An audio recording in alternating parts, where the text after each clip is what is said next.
Padà bọ̀. Ìmọ́lẹ̀, thank you. Ọ̀rọ̀ mọ́.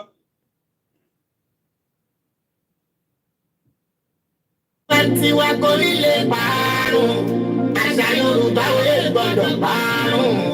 YNFF Board of Trustees náṣọ nípa wa ìdíje àṣà wa. Bẹ́ẹ̀ni àṣà àtìṣe wa ò ní parun láíláí. Ìdí nìyí tí YNFF Board of Trustees ṣe ń ṣonígbọ̀wọ́ eré ìdíje àṣà àtìṣe Yorùbá nípínlẹ̀ mẹ́jọ. Ìpínlẹ̀ Kogi, Kwara, Èkó, Ọ̀ṣun, Oǹdó, Èkìtì, Ọ̀yọ́ àti ìpínlẹ̀ Ògùn. Láwọn ìpínlẹ̀ tí ìdíje bí ayò ọlọ́pọ́n, ìjàkadì, ijó ìbílẹ̀, ìdíje ẹwà àti bẹ́ẹ̀ bẹ́ẹ̀ lọ yóò ti máa wáyé látọjọ́ Monday, November 6, 2023 títí di November 13, 2023. Ní final audition máa wáyé láwọn ìpínlẹ̀ wọ̀nyí láti yan àwọn tó perégedé láti ṣojú ìpínlẹ̀ kọ̀ọ̀kan nínú ìdíje àṣekágbá tí a wáyé ní Muajas Hotel Nìbàdàn November 21 l'arrival day. Ìdíje a wáyé ní November 22 títí di November 24 ní Muajas Hotel nílùú Ìbàdàn. Ẹni sọ lẹ́nu sàpò ìyàpọ̀ odò tó bá gbàgbé orísun ṣetán láti parun ní ẹ̀jẹ̀ àjọ gbárùkù tìdíje àṣà àtìṣe ilẹ̀ Yorùbá tẹlẹ́kùn jẹkùn yìí. Fún ẹ̀kúnrẹ́rẹ́ àlàyé tàbí ẹ fẹ́ ṣonígbọ̀wọ́ tàbí olùrànlọ́wọ́ ẹ lè kàn sí Mr. Wasiu Àìná lórí +134 7500 9472 Ajia Queen Ara +447 946 313 160 Mrs. Roslyn +141 699 22189 tàbí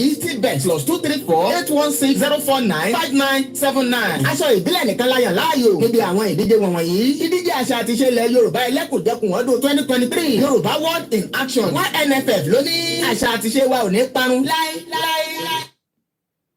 Ènìyàn tí wọ́n pè lórí ìṣà Ìgbòho ṣá Sunday mi Àdìsá tó bá rógùn kì í sá. Ọmọ Adéyẹmọ ẹni tí ó bá mọ Sunday Ìgbòho Adéyẹmọ kò dáyàn mọ́. Orí ní kí n máa já sọlá ọ̀la ń bí wọn nínú ìbẹ̀rù òsì bọ́lọ́dọ̀dọ̀ ibi kókó làbọ́ta alẹ́ ta ọ̀tá. Bàbá Yọ̀mídé, bàbá Ronaldo Sunday, bàbá Dámilọ́lá Ìgbòho, àkàndá ọkọ̀ Adérọ́pò tí ó fẹ́ràn ìyànjẹ. Ìgbòho Sunday, mo kí ẹ kú ayọ̀. Ìgbòho Sunday, ọjọ́ bí ẹ lò ní. Ọmọdé ẹ mọ Ìgbòho Sunday, wàá ṣe kú fún ọkọ̀ Adérọ́pò. Ògìdá kọlà láyé lábẹ́ ẹkùn tagiri gbéra ẹ níjà. Ìgbòho mọ̀rẹ́ ọmọ lágbàdo òde. Ọmọ àtàpẹ́tẹ́ wọnú omi. Ọmọ kékeré odò sọ̀yà. Ìsọ̀yà ọdẹ mi láàrin dí. Omi kò sí ní kan sí mi lẹ́nu. Ọmọ òkúta mẹ́ta òde Ìgbòho. Ọ̀kan ṣe mí dábọ̀dábọ̀. Ọ̀kan ṣe mí máa rọra. Ọ̀kan tó kù nígbà tó mọ̀ gbòó kí ló wá gbòó mọ̀ ẹ́ sí. Gbàgede gbòó sùn ọ̀ láìsí bẹ̀rẹ̀. Wọ́n ní kò ní bẹ̀rẹ̀ máa kó bẹ̀rẹ̀ lọ. Ẹ̀yin lọ́mọ bẹ́ẹ̀ sì bá bímọ méjì nígbò mọ̀ rẹ̀. Àbíkan bọ́ kó sí amúkan yòókù bọ́ sọ̀yà. A ó mú ìyá rẹ̀ tí ó lọ́rọ̀ gbọ́. A ó fi ìṣẹ́rú wálé kó lè máa jẹ́ òkútu pa nígbòho mọ̀ rẹ̀. Májà sálá ọmọ wàràmọ̀jẹ́ ọmọ onílé ọ̀la. Wàràmọ̀jẹ́ ọmọ onílé ọ̀la. Wàràmọ̀jẹ́ ló máa wọ àjèjì wòyí. Wọ́n ṣe ségesège. Wọ́n láwọn onígbọ̀mí kó símú. Àwọn onígbò sọ̀yàwó ẹsẹ̀. Ojú po fírí. Gbogbo wọn bó omi kó símú. Wọ́n sì bó sọ̀yàwó ẹsẹ̀. Ìgbòho mọ̀rẹ́ ọmọ abẹ́rẹ́ mẹ́ta Ìgbòho ọkọ̀ jẹ́ ọkọ̀ tẹ̀ ọkọ̀ tó kù ní gbogbo aráyé fi ránṣọ ẹ̀rí ìyànjẹ ní Ìgbòho fẹ́. Ìgbòho mọ̀rẹ́ ọkọ̀ kákọ́ ní mọ́ra adáradẹnujà mẹ́ka wọn dààmú Ìgbòho. Àfẹ̀yìn kí ọdún tọ́jọ́ òbí rẹ ní tẹ́ntẹ́ ní Ìgbòho. Ọ̀kọ́bà rẹ̀ lọ́jọ́ tí màmá rẹ̀ ẹwà sílé ayé. Ọmọ Adéyẹmọ ọlá bàbá ló mọ́mọ́ yan ẹ̀mí àbàtà ní mọ́tò yọ. Wọ́n fi rántí bàbá rẹ̀ àtàtà ọmọ Adéyẹmọ. Ọlá àkàrà ní gbígbẹ mọ́jásọ́lá. Bá mi kí wọ́n ní mo dá kẹ́kẹ́ ilé ẹnìkan ò lè mọ̀ tán. Kọjá alájú ilé bàbá ta ló fẹ́ mọ̀lẹ́ ẹni jẹni lọ. October 10 la fi rántí ọjọ́ bí ẹni yẹn. Ọjọ́ tó ń lọ kò yẹ nìkan. Ìdùmarè kó ṣe é dìgbò èmi ní sáà fún gbogbo àbájọ pẹ́ láyé. Ìgbòho Sunday mo kí ẹ kú ayọ̀. Ọmọdé ẹ mọ̀. Ìgbòho Sunday ọjọ́ òbí ẹ lónìí. Màmá ni ó bá mi kí. Ìgbòho Sunday wàá ṣe púpọ̀ ẹ̀ láyé. Òṣòro kọ̀ṣọ̀ wá kí ẹ. Ìgbòho Sunday pé ó kú ayọ̀. Ìgbòho Sunday ọjọ́ òbí ẹ lè ní mo wí. Wàá ṣe púpọ̀ ẹ̀ láyé. Agbára dé. 14 minutes past 9 a.m. A very good morning and welcome to Koikimedia Live as we have about 1 hour for the presentation. Mo kí gbogbo wa pé ẹ káàárọ̀ níbi tí ẹ bá ti ń wò wá àti àwọn tí wọ́n máa tún wò padà. Mo kí Ọba Elédùmarè tí ó ń fún wa ṣe tí a fi ń ráyè wá bá yín sọ̀rọ̀ láti máa ṣe àkíyèsí ọ̀pọ̀lọpọ̀ ohun tí à ń rí àti bóyá bó ṣe ń lọ bẹ́ẹ̀ náà ló yẹ kó máa lọ. Mo fẹ́ sọ̀rọ̀ lórí arákùnrin kan tó ń pè ní Gbenga Daniel. Ó ṣeé ṣe kí ọ̀pọ̀lọpọ̀ yín mọ ẹni tó ń jẹ́ bẹ́ẹ̀. Àmọ́ a ṣẹ̀fẹ̀ wọnú agbámi ètò ní ẹ túbọ̀ bá wa fìdí lé nǹkan torí pé ó ní kí gbogbo ọmọ Yorùbá àbí àwọn ọmọ Nigerians ó ní kí gbogbo yín kẹ́ padà sí farm. Ó ní kẹ́ padà sí farming.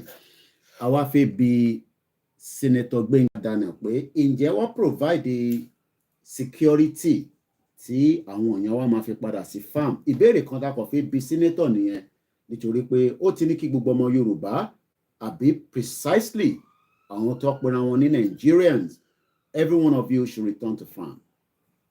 Koikimedia, we're bringing the world closer to your doorstep.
I said they never know wetin we carry for body. Until they move closer before they go sabi. Ọ̀kìn lọ lọ́jà ẹyẹ ni ń lo ló lájú. Ẹyẹ tó torí kò tó bí àdó wọn gbẹ̀jẹ̀ lẹ́nu.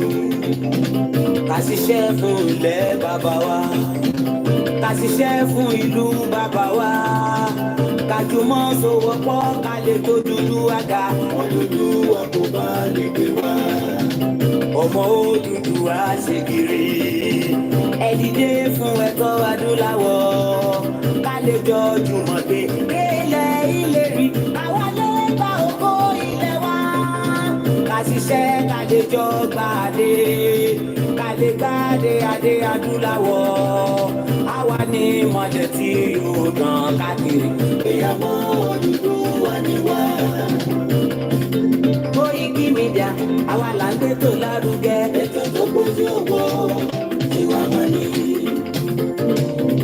Kásá. Ẹgbẹ́ polówó ọjà wà kájé gbogbo ayé jẹ. Ètò tó gbójú owó ìwà mọ́ni. À ń gbé tó lárugẹ, à ń gbàsà lárugẹ. Ètò tó gbójú owó ìwà mọ́ni. News and sports, ẹ máa rí gbọ́. Ètò tó gbójú owó ìwà mọ́ni. Ọmọ Ìjẹ̀bú alárẹ̀ mi ló ní kí n máa gé dandan. Koikimedia, ọ̀rọ̀ lágbájúmọ̀ mi. Máa bá ṣẹ̀rẹ̀ lọ. Ọmọ Yorùbá nìyẹn, ọmọ Yorùbá àtàtà o. À ń gbádùn rẹ̀, ọmọ Ìjẹ̀bú alárẹ̀ mi. Ṣẹ́yìn ló máa fi dìbò ọ̀tẹ̀ mọ́lẹ̀ o. Ẹ̀yin lọ́mọ onígbò máa ń dé mádémádé. Ẹ̀yin lọ́mọ onígbò máa wọ̀ o. Igbó máa wọ̀ gbájú tí o gbọ́dọ̀ wọ̀. àjòjì tó bá wọ bẹ̀ á tẹ̀lé ní ẹ̀bọ̀ra. Ẹ̀yin lọ máa náwó òyìnbó tó dé ìgbà tó yìnbó dé o owó náà dé tún pọ̀ sí o Koikimedia sáwa ní bàbá. Koikimedia àwọn ní bàbá. Koikimedia àwọn ní bàbá. Àdáńtọ́ àtúnpèrè gidi. Koikimedia àwọn ní bàbá. Àwa là ń gbé tò lárugẹ jẹ́ ká jọgbọ́ o. Koikimedia àwọn ní bàbá. Àtúnjà fẹ́tọ̀ ilẹ̀ wa fẹ́tọ̀ ilẹ̀ Yorùbá. Koikimedia àwọn ní bàbá. Ọmọ Òdùwà ni wá o tọkàntọkàn. Koikimedia àwọn ní bàbá. Egun tó ṣe bí lébi òsì àdìmú bàbá yọ. Koikimedia àwọn ní bàbá. We bring you one closer to your doorstep. Koikimedia àwọn ní bàbá. Akẹ́fẹ́ tó ń fẹ́ òdo yòókù lára ni. Koikimedia àwọn ní bàbá. Àpèrè gèdè Olódùmarè ló fún wa ṣe. Koikimedia àwọn ní bàbá. Gbogbo ayé ẹ̀gbọ́n àwa ní bàbá o. Koikimedia àwọn ní bàbá. Ẹ máa bọ̀ wá ẹgbẹ́ polówó ọjà yín wá. Koikimedia àwọn ní bàbá. Òdúdú alágbèdá ní òtítọ́ lágbèdá ní. Koikimedia àwọn ní bàbá. Àbí sọ̀dálẹ̀ àbí sọ̀díkẹta. Koikimedia àwọn ní bàbá. Àdúró tán àkọ́kọ́rẹ́ kéde. Koikimedia àwọn ní bàbá. Koikimedia we bring you one closer to your doorstep. Àwọn ní bàbá. Koikimedia is around to give us latest. Is around to give us latest. Ladies and gentlemen, ẹ mú kalẹ̀ sílẹ̀, ẹ tẹ́tí ẹ gbọ́ ètò tó kojú gbogbo. Ladies and gentlemen, ẹ mú kalẹ̀ sílẹ̀, ẹ tẹ́tí ẹ gbọ́ ètò tó kojú gbogbo. Koikimedia is around to give us latest. Now we've run 21 minutes out of the time that we are going to be using. It is important that we play all those intro because that is the only way Telemaferanti Koikimedia, and that is the only way the next generation will remember that we did our best, to bring the consciousness of what is happening in Nile Yoruba, especially after we've all gone. We're not going to be here forever. Probably maybe maximum 200 years. Generation me, I monitor gbogbo and they will ask questions. Pé nígbà tí wọ́n ṣe níbo ni wọ́n wà, kí ló dé tí wọ́n bá wọn dá sí, àti pé kí ló dé tí nǹkan ṣe rí bẹ́ẹ̀ nílẹ̀ Yorùbá. And the question this morning again is, Gbenga Daniel, ta ló ń pè bẹ́ẹ̀, irú èèyàn wo ni, àti pé lórí headline tó jáde ní less than few days ago, ó ní kí gbogbo àwọn tí wọ́n pera wọn ní Nigerians, ó ní you must return back to farm. Ó ní kẹ́ padà sí farm. That is the only way out. Mo wá ń béèrè pé ǹjẹ́ àbò ó ń bẹ nínú farm tí Gbenga Daniel sọ. Òun ló sọ, èmi kọ́ ni mo sọ, mo kàn wá bá gbé síta torí pé ó ṣeé ṣe kẹ́yìn máì tí gbọ́, mo ń padà bọ̀.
ìjáyà ẹ̀gbọ́n mi dáadáa. Mo kí gbogbo ẹ̀yin grandma.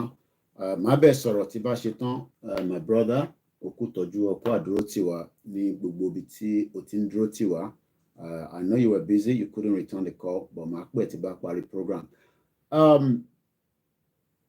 It's been a very busy as usual, but we are grateful that we are still here, even in the midst of as many people. The Yoruba nation will fade away.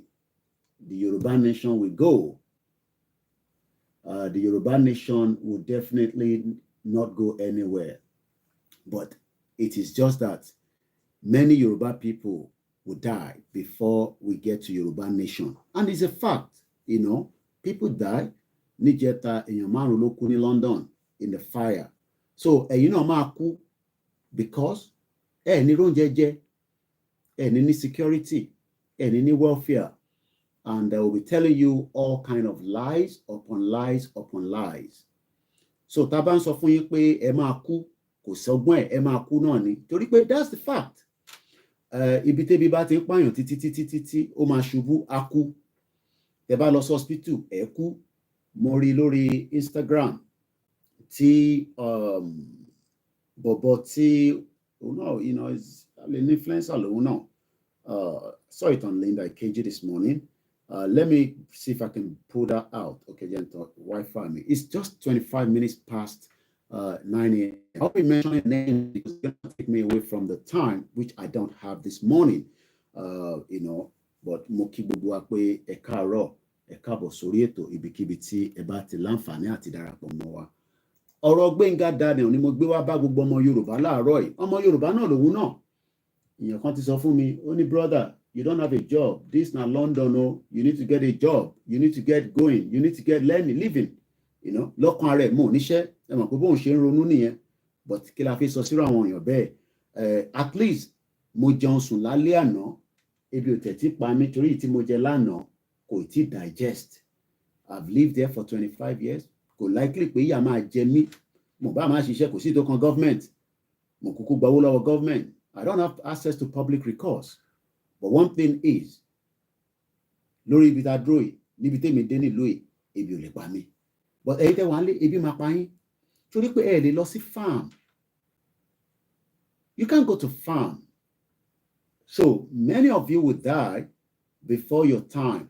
And according to WHO, the lifespan of Nigerian today, life expectancy in Nigeria, I'll tell you, the life expectancy in Nigeria, pé tí bá ní ẹ máa kú yẹn, kò mean pé anything, èèyàn kú lójoojúmọ́, so èèyàn ṣe big deal. So, èèyàn ṣe pé èèyàn ṣe pé fún yàn. 5 people died in a fire that should not have happened. We don't know what happened, but that is in UK. There is the fire emergency, about 70 of them. They couldn't rescue the family. Ọmọ kékèké mẹ́ta ló wà nínú náà yẹn. Kò ṣe pé bí pa wọ́n, àìtí mọ̀ tó ṣẹlẹ̀. Investigation is still going on. But you are likely to die. Mo rí Lagos State Governor Babajide Sanwo-Olu, ó wá investors wá sí Lagos State. It's good. We need a lot of investors. But mo rò pé investors máa lọ sí farm láti sọ fún yín pé kẹ́ wá lọ ṣe farming. So let me tell you, ẹ̀yin tẹ́ ń wò mí tẹ́ wà Nigeria, right? You can, mo dẹ̀ pé mi nìkan lẹ máa ń bú, kò tẹ́ ń ṣe mi mo Daddy Freeze láàárọ̀, mo realize pé even Daddy Freeze get bashed. Daddy Freeze wà ní London, ibi tó ń sùn lálẹ́ èmi gan tí lè sùn bẹ̀ ní Chelsea, ó ní business class tó ń gbá dé London, ẹ̀ ń bú Daddy Freeze. Ẹni tó ń gbádùn ó ní British passport tòró rà pé bí wàá lọ bí sí, but àwa tá à ń sọ fún yín pé ìyà ń jẹ yín, àwa gangan lẹ́yìn attack. So nígbà tí mo wá rí pé so Daddy Freeze náà wọ́n máa ń gbá sí Daddy Freeze báyìí, mo wá ní so kò tẹ̀ mean anything, so kò mean, so ẹ bú wa dáadáa, ẹ bú mi dáadáa. You are not going to be more than 60 years old ní Nàìjíríà. Ṣé rí gbogbo àwọn tó wà ní 70 nísìn, àwọn ní last lap. I want in the last lap because oúnjẹ jẹ.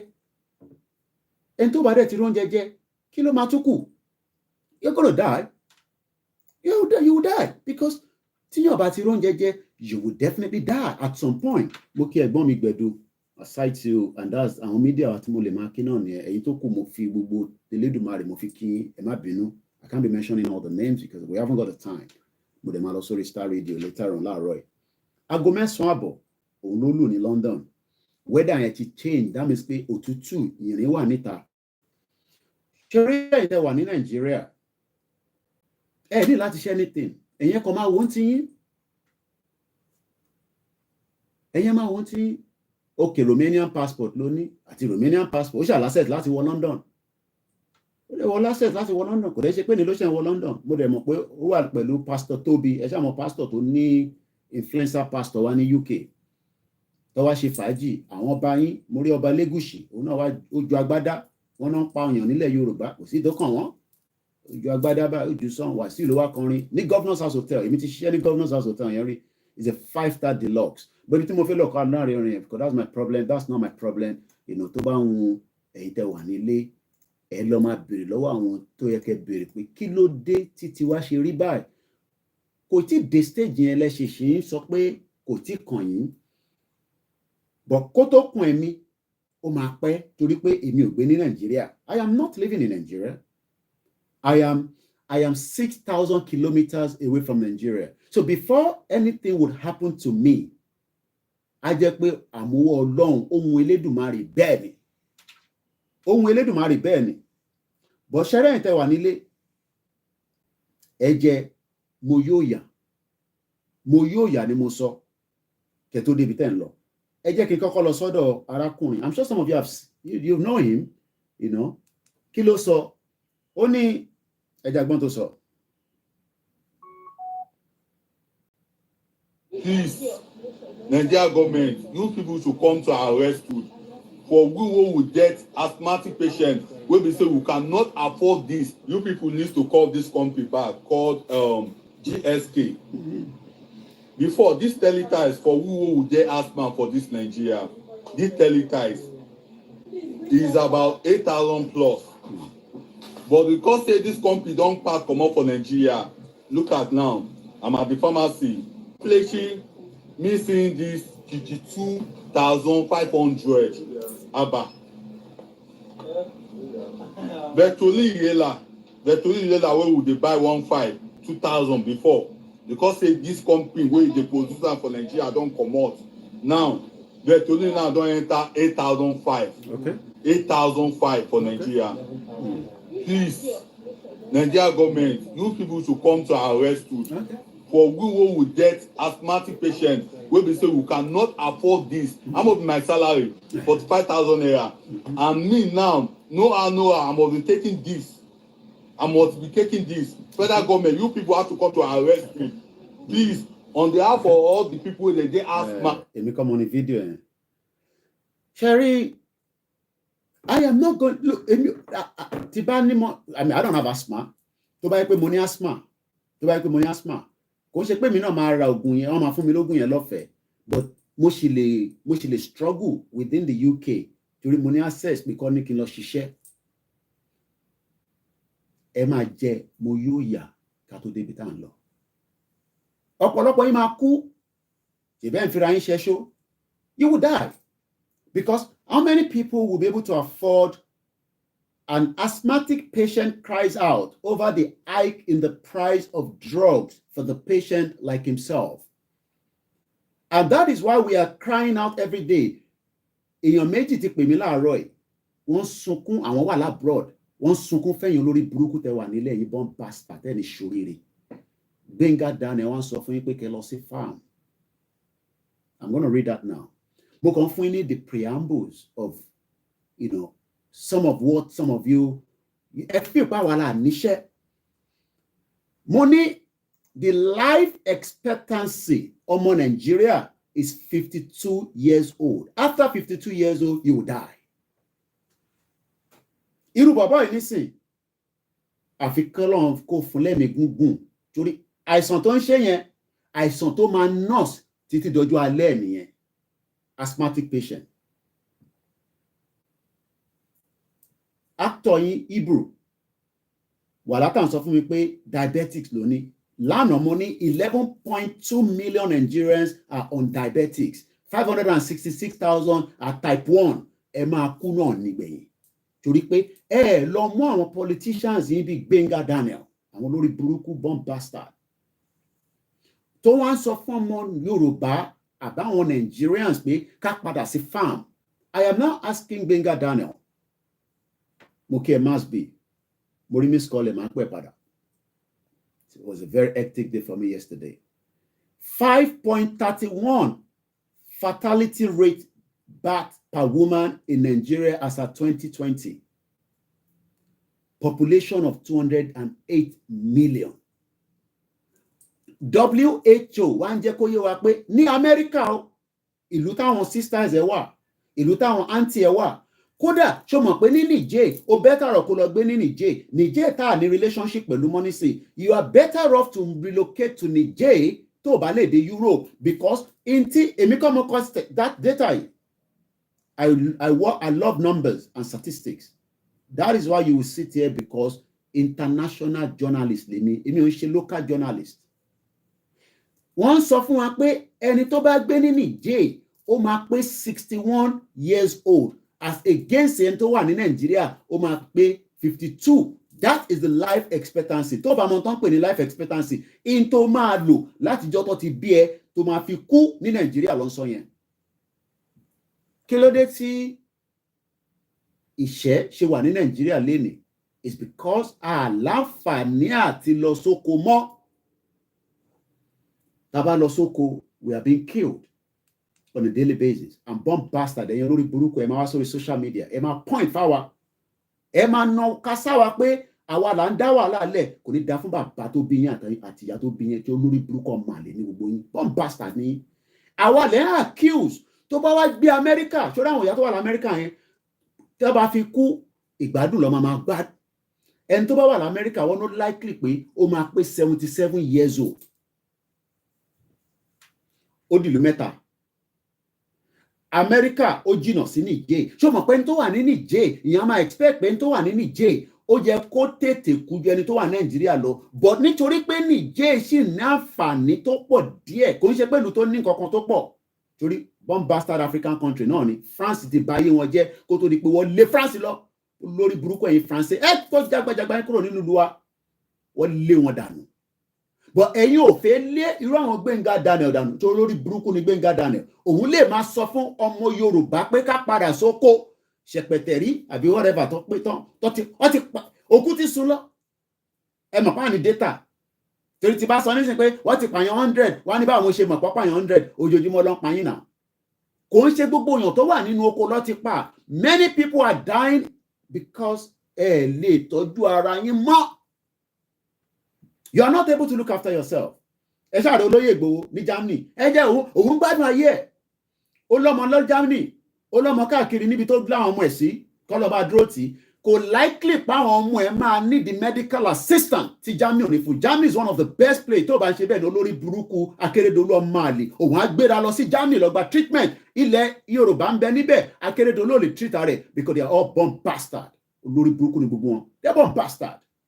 Akérédolú ran to same Germany tí olóyè Sunday Igboho náà lọ́mọ sí. Mo tún rí lórí TikTok ọmọ àlè kan. Ó tún bú Igboho. Can you imagine? Ó tún bú Igboho nípa fídíò tí olóyè ṣe níjọ́ Monday tó kí gbogbo ọmọ Yorùbá láti Germany nínú òtútù tí bàámi náà ti wọ jacket.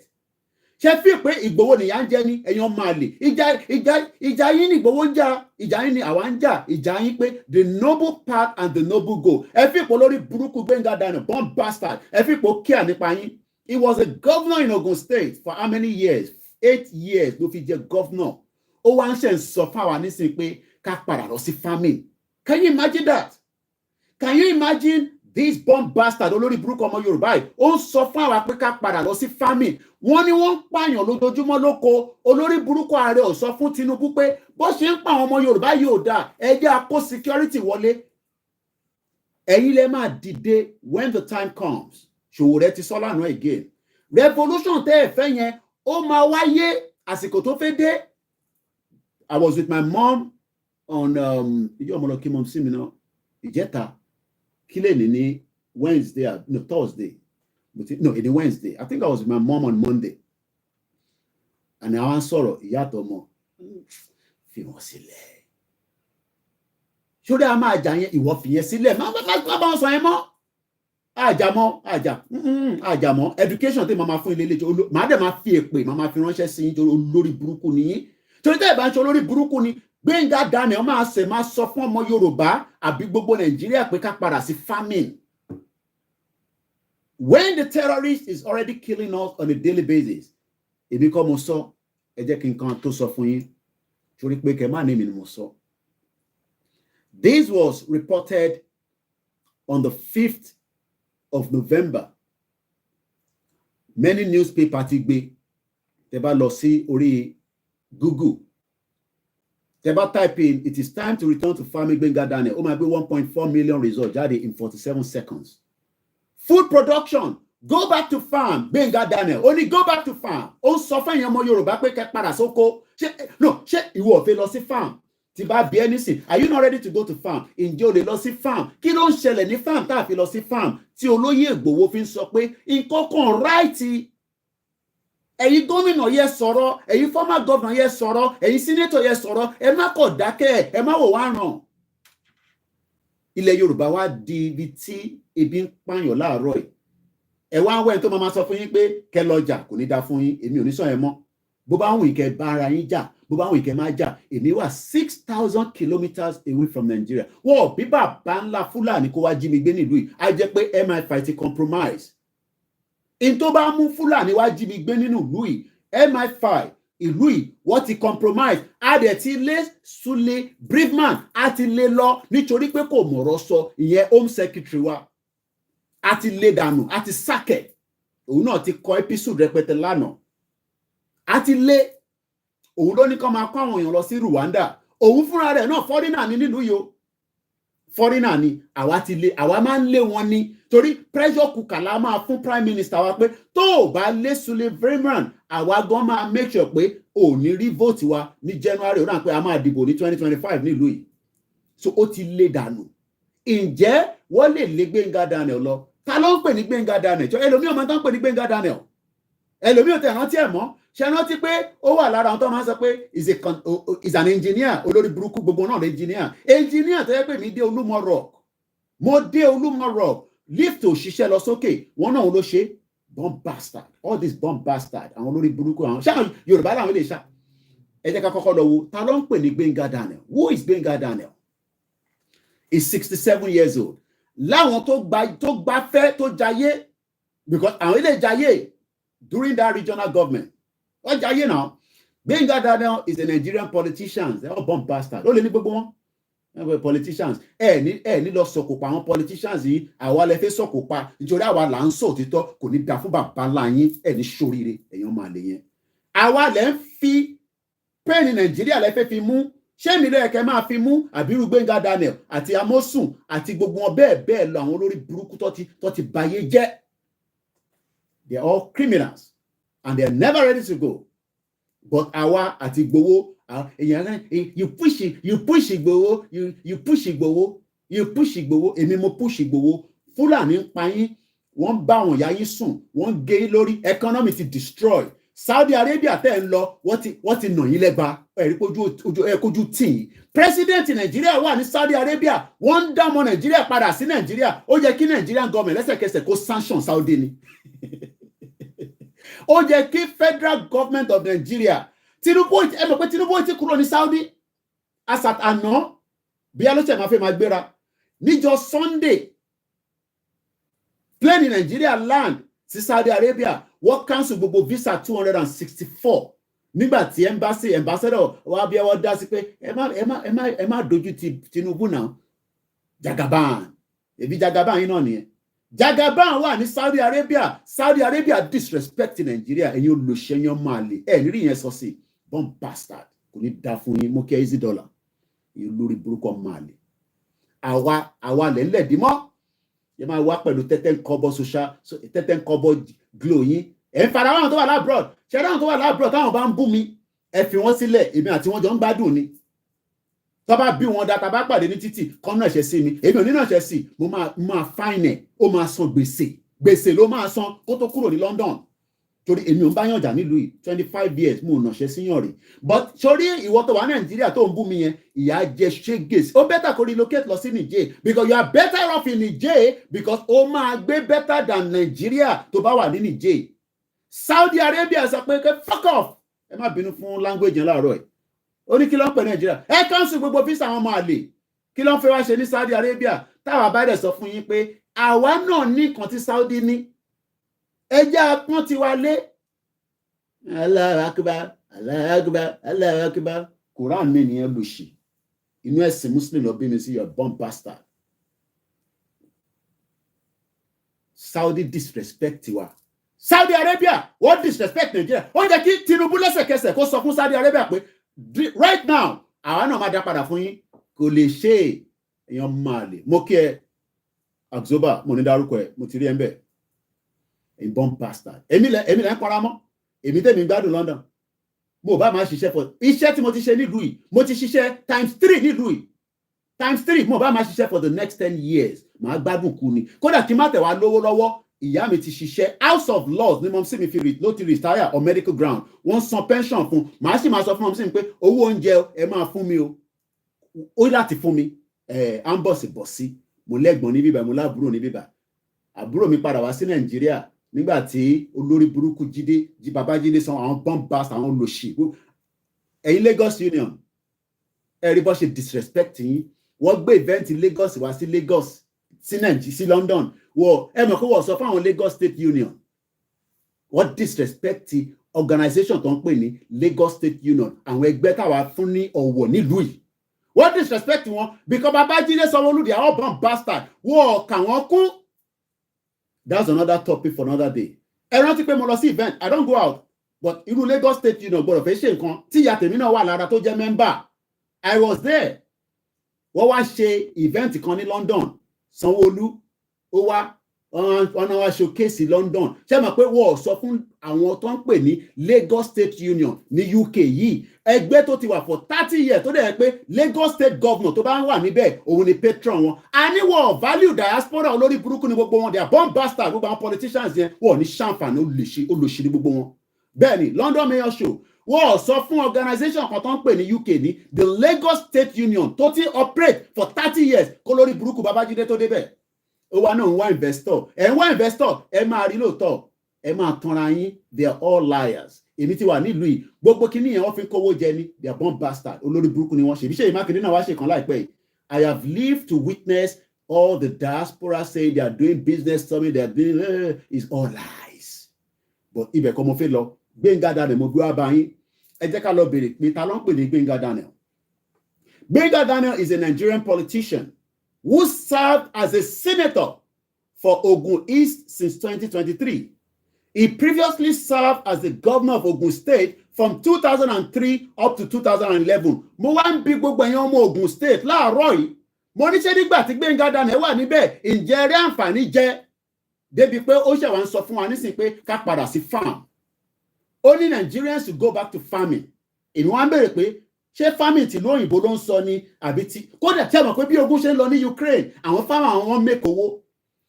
Mo ní ó bẹ́ mo sì mi tẹ̀tí ní kí n má máa sọ yẹ kí n fi sílẹ̀ mo dẹ̀ love ìyá mi dáadáa. Ṣé a mọ̀ pé ogun lọ lọ́wọ́lọ́wọ́ ní Ukraine ṣé a mọ̀ pé àwọn farmers wọn bẹ́tà ju Nàìjíríà ló ṣe yẹn lọ. Ogun lọ gidi ní Ukraine but Russia ò gbọ́dọ̀ bọ́ǹbù bíi tí farmer ti operate lára díìlì nìyẹn.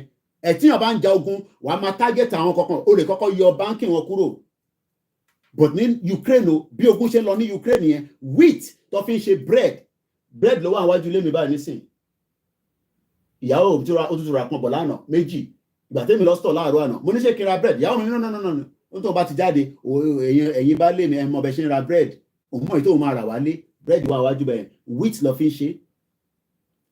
Gbenga Daniel wá ní káwa lọ sí farm ta ló máa lọ sí farm no ṣé ìwọ lè lọ sí farm o lè dá lọ sí farm tó ń ṣe mechanized farming tí kò sí network tí Fúlàní jíyàn gbé mo rí bàbá àròlé ó sì ń ṣe program kan lọ́wọ́lọ́wọ́ àti tó bá ti parí ẹ̀ nísìn ọ̀rọ̀ security náà ni but àwa táwa ń pariwo láti ta àwa tí ìyà ò jẹ kíyà tó jẹ mí nílùú yìí apẹ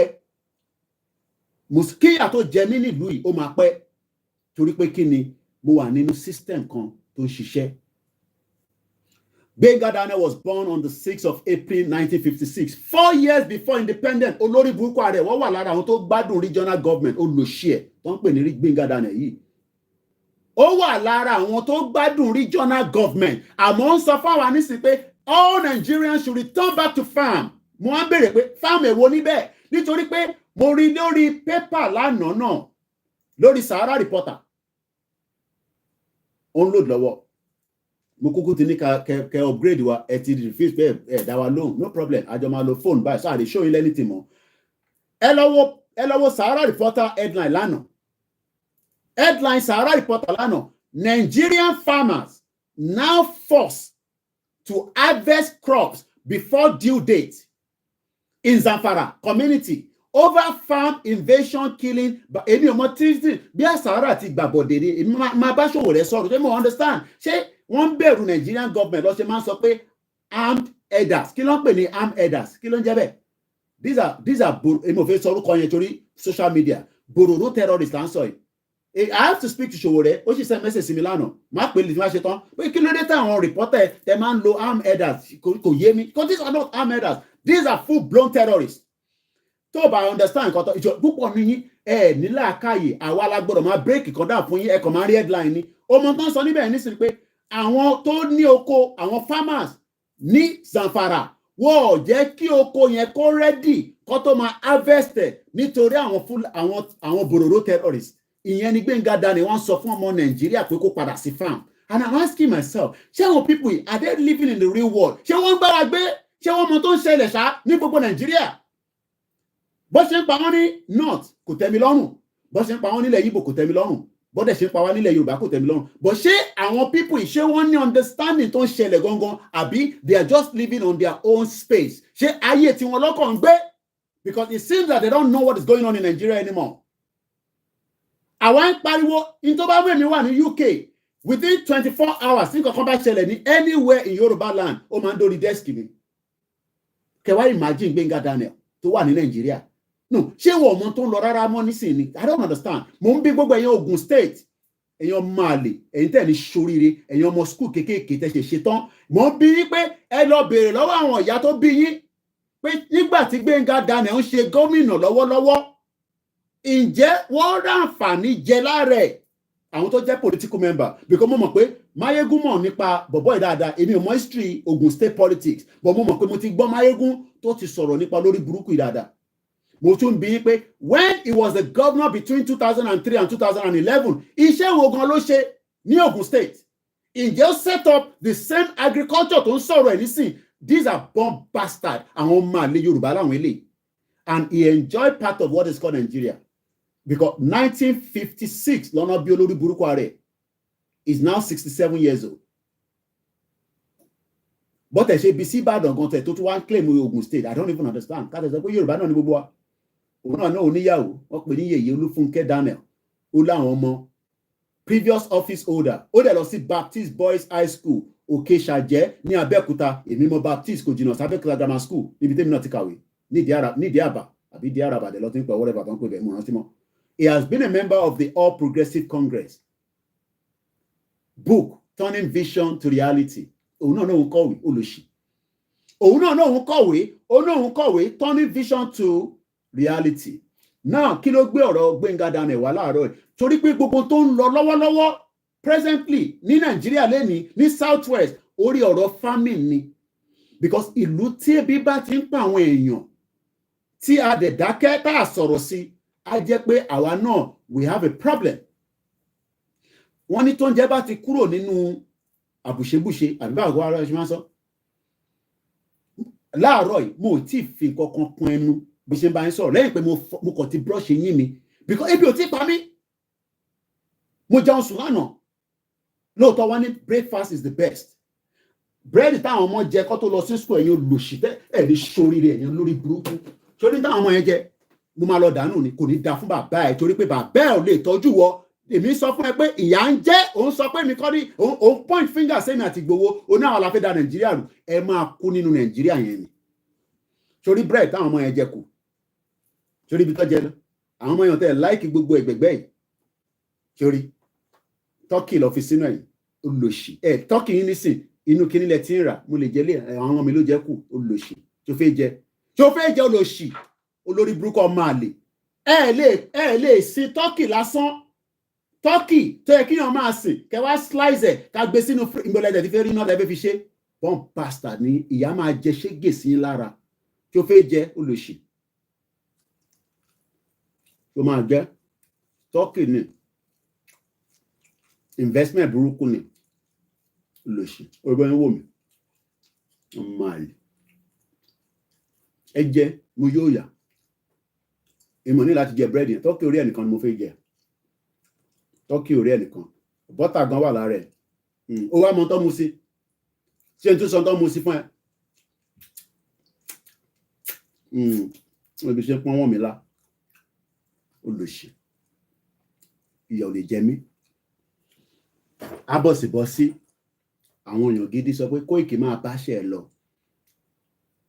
Daddy Freeze náà ní lórí social media lèèyàn kan fóun ní aago ó ní lórí social media lòun wọ business class wá sí London òun wà ní Chelsea mo rí ní pati pastor ẹ ṣe àwọn pastor tó bí yẹn àwọn big boys London làwọn yẹn Wàsíù gan wá jẹnu owó ẹ máa bú àwa ìwọ ló máa jìyà jẹ́ mú nǹkan táwọn ọmọ mi tó fi tọ́pẹ̀ jẹ́ kí mi náà fún wọn tom bastard àwọn èèyàn mú tán nígbà tẹ́lẹ̀ pé kò ń ṣe bí àwọn ọmọ ilé bí ní àti ọ̀dọ́ yín nílé torí kó ṣe ó lè filẹ̀ torí kó ṣe ń dún ilé lọ máa ń pè ní happy monkey smoothies happy monkey rẹ̀ kò ń ṣe monkey chop banana rẹ̀ nù mí ó lọ dọ́dọ́ ṣé àwọn ọmọ tiẹ̀ náà jẹun sùn ṣé àwọn ọmọ ẹ jẹun sùn ọmọ àlè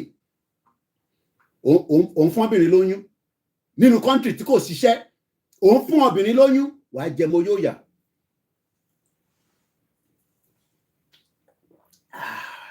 ó débẹ̀ ó mọ̀ pé ẹ̀yìn ṣe máa fà á nìyẹn ìyá tẹ́ bá ti ṣiṣẹ́ lọ nínú oòrùn ó ń gbé CV káàkiri wèrè níbo ló ti fẹ́ ríṣẹ́ ó ń gbé CV káàkiri níbo ló ti fẹ́ ríṣẹ́ ta ló máa employ ta ló máa ó jẹ́ lọ wá nǹkan tó máa fi pawọ́dà ní Nàìjíríà ta ló máa fún ẹ lówó kò sẹ́ tó fẹ́ fún ẹ lówó kankan kí ni wọ́n á da gbogbo ẹ̀ sílẹ̀ lẹ́ẹ̀ báyìí oh my god ẹ ti wọnú bí wàá bì ṣó ń dùn yín ni ṣé mi mo ran yín ṣé mi ní Gbenga Daniel kí ni mo ṣe wá da gbogbo ẹ̀ sára báyìí ẹ mo ní kitchen room a lọ mú kitchen room wa ẹ máa gbẹ́lẹ̀ náà mo ti padà bọ̀ mo ti dé ẹja gbẹ́lẹ̀ ìbọ̀bọ̀ tó ní ta ló máa come to your rescue ta ló máa come to your rescue ó ní come to our rescue ta ló máa come to your rescue ẹ gbọ́ bọ̀bọ̀ yẹn lẹ́ẹ̀kan sí ó ní come to our rescue ta ló máa come to your rescue. Nigeria government you people should come to our rescue for we will get asthmatic patients wey be say we cannot afford this you people need to call this company back called GSK before this teletype for we will get asthma for this Nigeria this teletype is about 8,000 plus. But because the company don't pack comot for Nigeria. Ní park. Look at now. Wọ́n ní park kúrò Nàìjíríà ìlú tó ṣiṣẹ́ tó ń wá dọ́là Dangote MTN àti many like 7 firms mo kí gbogbo yìí tẹ́tí wọlé èèyàn kan ní give me small technology ò tí débẹ̀ kù díẹ̀ ìjọ tó bá débẹ̀ máa send sí. Ẹ̀rọ tí ìtọ́ fún mi ní tó bá jẹ́ pé bí ń pa wá ni ẹ̀rọ tí mo gbà lánàá ní Liverpool Street ìyàwó mi gan gbà tí mo mú délé ó ní òtún lélẹ̀ ìbálẹ̀ mi mo ní porridge náà ni ó ní bàá ní porridge lè mo ní lè yàtọ̀ mo ní sọ̀rọ̀ kó àwọn òyìnbó ló ṣe lè special wọn lélẹ̀ tó máa ń fún wọn ní Liverpool Street ó ní kíní yàtọ̀ ó ní ìbáwa náà ní porridge nílé ẹ tí ìjẹ́ tó wà nílé tán kí lẹ̀ ń gba porridge fún mo nígbà tó ń fún yàn lọ́fẹ̀ẹ́ buy one get one free ìtọ́ fún mi lánàá lélẹ̀ ẹni tó bá fẹ́ lọ́lé mi ò ní kẹ́ máa lọ́lé o ẹni tó bá fẹ́ lọ́lé mi ẹ máa kọ̀ àwọn èèyàn lọ́lé náà mo ní ìyá wa kan tó ṣẹ̀ lọ́lé lánàá àná Tuesday mo ní ìyàn kan tó lọ tó ti dé tẹ̀fẹ́kọ̀ lọ́lé America ti ní kẹwàá on low profile anybody can go home but ẹ má lọ máa ṣe làwùlàwù wọ́n máa nà àwọn olórí burúkú wọ́n máa nà yín lógun àwọn èèyàn wicked gan o so èmi ò ní kí wọn kan máa lọ́lé o so ẹ má ní pé mo ní kí wọn kan máa lọ́lé o kí ni mo ṣe máa ní kẹ́ máa lọ́lé so orí Gbenga Daniel mo ṣe wà mo fẹ́ mu apple juice ni mo fẹ́ tẹ̀ sí lójú ni ó tẹ̀ tí wọ́n gan nísìn bí 90 something penny mò ń rà nísìn ẹ support wa mo kí gbogbo ẹ̀yin ìyá wa ẹ má bínú pé mo dárúkọ gbogbo yín hopefully before the end of the program má kí gbogbo yín dáadáa mo ní èmi ní máa ṣí ọkùnrin kúrò lára Nàìjíríà sórí ìwọ tó wà lé àfi kó ya máa gbádùn bẹ́ẹ̀ mi náà ṣe ń gbádùn o lórí ìfìlè bú mi dáadáa tó o bá gbádùn bẹ́ẹ̀ mo wo program kan pẹ̀lú wife mi lánàá apẹ́ka tó sùn èmi àtẹ̀jọ́ ń wo program kan lórí TV ẹ ṣàmọ̀ nẹ́dù bọ̀bọ́ kan tó ń pè nẹ́dù ó máa ń ṣe podcast ó ń sọ̀rọ̀ nípa drugs ó ń sọ̀rọ̀ nípa depression bọ̀bọ́ kan náà rí ọ̀nà àpéyàn ló máa ń ṣe kinní kan fún Ọlámídé ram producer mi a lot of àwọn tó lówó Nàìjíríà cocaine ló ń fa cocaine ló fi ń gbéra èmi ò nídìí drug láti fi gbéra torí mo wà okay tó fẹ́ mu ni tàbí mẹ́yìn kó wá mu id kabasa ni bọ̀bọ́ yẹn mo gbádùn ọ̀rọ̀ yẹn gan àti ẹ̀ tí wò tán èmi àti wife mi àtúmọ̀tún wò lálẹ́ àṣìwòdì àfòyè I think that's the latest I just mo kọ nǹkan sùn mo jí mo sì rí pé wife mi ṣì wà wé ó tí sùn ní balẹ̀ ìyàwó mi làbájọ ń wo program yẹn lọ. Now let's come back to Gbenga Daniel 10 o'clock till ọjọ́ yàn kí n pẹ́ ẹ jẹ́ kí n lọ straight into it.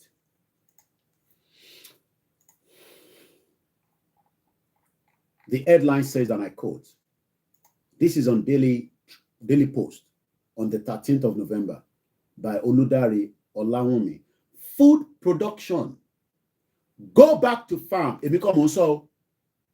Yeah, I mo like a podcast here, I like our program Ben. It's a very powerful, and they were saying it straight on ni kò sí panky níbẹ̀. Many of our olówó yìí cocaine ló ń fà. Cocaine ni. So Nigeria owó blood money ti pọ̀ jù nínú bẹ̀. Kọ́lọ́n kó ṣàánú ẹ̀ tẹ́ wà nínú bẹ̀. Ìyẹn everybody ṣe ń gé ọyàn ló ń géèdì ló ń gé sàlẹ̀ ló ń moríyàn kan náà tó ju gé ọyàn wọ́n ti jù sínú bin wọ́n ti yọ gbogbo tó máa yọ lára ẹ̀. Èmi bọ́ ṣe pa sísítà wa náà nìyẹn bá mi ṣe. Pékélé lóní gbọ́dọ̀ rọ́ṣọ́. Rárá pékélé kankan for now. Mo fi tan Instagram Ọláyọmí Koiki ká tó lè rí torí àìlòmí ò tá bá ní kẹ́ tẹ̀lé wa ṣẹ̀rẹ́ ìtẹ́wà lórí Koikimedia follow wa o and I'm not really happy follow wa lórí backup channel throughout tá bá ní kẹ́ subscribe síbẹ̀ fáǹfààní ẹ̀yìn náà ni torí kò ń ṣe gbogbo wa la máa wà lórí especially tí bá wà níta ẹlòmí àmà dúró ká wá sórí Facebook ká wá sórí TikTok. I was live throughout yesterday but I couldn't carry all the phone so ẹ̀yin tẹ́wà lórí TikTok miss out púpọ̀ lánàá ẹ lọ sórí YouTube mi kẹlẹ gbogbo àwọn baddest view tí mo ṣe lánàá ní London Bridge àwọn tó lọ síbi iṣẹ́ mo pàdé ọmọ Yorùbá kan náà engineer ni gbogbo ilẹ̀ rí fídíò yẹn. Let's come back to this. Aago 10 ti lù torí àsìkò aago 10 àbọ̀ máa gbé tó ìwálẹ̀ torí mo ní láti lọ prepare for Star Radio. Food production, we know that it is important. Ìlú tí ẹ bá lè máa ìlú tí ẹ bá lè máa produce táwọn èèyàn máa jẹ lójoojúmọ́ problem bọ̀ nílùú yẹn. Ṣé wàá rí farming or farmers àwọn ló ẹ̀kọ́ lówó jù ní Nàìjíríà. Bọ̀bá àlẹ́ ṣe fẹ́ lówó nígbà tí àwọn Bororo terrorists tó ń penetrate nílùú yìí wọ́n máa ń subsidize farming. Ní European country farmer máa ń gbádùn gidi. They don't joke with their farmers. They don't joke with it because the farmers are meant to be the backbone of the economy. Kẹ́tọ́ máa sọ pé a máa need the gas. Look, ó sì lè survive without the gas. And I'm not joking. Listen, look, tí bá fi pé ẹsẹ̀ mi ni, tí bá fi pé òtútù mú mi, màá lọ wọ socks. Tí bá fi pé òtútù mú mi, màá lọ wọ kàràkú, màá dà sára. But oúnjẹ tí mo bá oúnjẹ jẹ nílùú yìí nínú ilé yìí, ìjọ kan, ọjọ́ méjì, ọjọ́ mẹ́ta, ọjọ́ mẹ́rin. Ká tẹ̀sọ́ pé yàn gbààwẹ̀ wíríbíríbírí, ọjọ́ méje. Tó wọ́n fi di ọjọ́ kẹwàá, láì ṣe pé yàn gbààwẹ̀ 40 days 49 kí ló dé ogún fẹ́ dé nìyẹn. A jẹ́ pé àrùn inú ẹ̀ máa bẹ̀rẹ̀ sí sọ fún ẹ pé wọ́n kọ̀kọ̀ àwọn kan ń gbà ó straight on àwọn yẹn ti wà nínú another spiritual level but àwa débi tá a báyìí tí gbọ́n oúnjẹ báyìí gbogbo sensor wa ó ti lọ. Food is important. So in tó sọ right lóòótọ́ only go back to farm. Gbenga Daniel tells Nigerians to go back to farm. But Eja below Gbenga Daniel, as the government provided what it takes for the farmer to go back to farm. That is just my question. In the Nigerian government of President Bola Ahmed Tinubu, the Jagaban, they'll provide security for us to go back to farm. Kilo mu farmer ní Zamfara tó ń tètè ká èrè oko wọn before ìjọ tí ó máa due. That is another headline. Ìyẹn lánàá.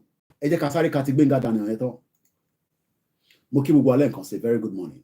And remember to support Koikimedia. It's voluntary. I love you all as well.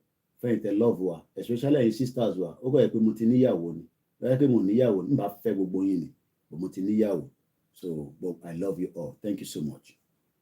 A former governor of Ogun State and the senator representing Ogun East, Oni Otumba Were, ta ló fún wọn l'Ọ̀túnba. They all born bastard. Otumba Gbenga Daniel has urged Nigerians. Gbenga Daniel, ṣé Gbenga Daniel níbi tó kàwé dé, ṣé o máa mọ̀ pé kò sí ọkọ̀ tó ń jẹ́ Nigerians. Ó mọ̀ now, ṣé intẹ́ni mọ̀ Gbenga Daniel ní mọ̀ ni, ó kàwé dáadáa. But wọ́n kọ́dọ̀ máa sọ bẹ́ẹ̀ so that ẹ̀yin tẹ́ wà tẹ́ jámọ́ Nàìjíríà Koiki kí ló wọ́n sọ pé àkíṣe Nigerians. Ọ̀túnba ti sọ pé Nigerians ni wà òmùgọ̀. That is the 1914 amalgamation. Ó mọ̀ Gbenga Daniel mọ̀, ó mọ̀ ẹ lọ sọ fún pé mo sọ bẹ́ẹ̀ pé ṣé kò mọ̀ tán pé ó mọ̀ wọn lọ́mọ. They are all puppet of the West. Olórí burúkú ni gbogbo wọn. Gbogbo wọn pátápátá ló ń ṣiṣẹ́ fáwọn àwọn òyìnbó. They're born bastards. Every single one of them that are working for the West, whether they're from the East, the Middle Belt, the South, they are all criminals. Criminals. Nigerians. What is Nigeria? Now we know. I was laughing on my head yesterday. Simon Ekpa used to run for Nigeria before. Go and see his Twitter handle yesterday. He was throwing back some images and said, I wasted my time for Nigeria. Just like some of us have done as well. Some of you that say, you have not wasted your time. No problem. Continue to nurse Nigeria. You will die at the age of 52, according to the WHO. If you are living in Niger, you will die at 61. So you are better off to even move to Niger. Let's come back here. A former governor of Ogun State, senator representing Ogun East.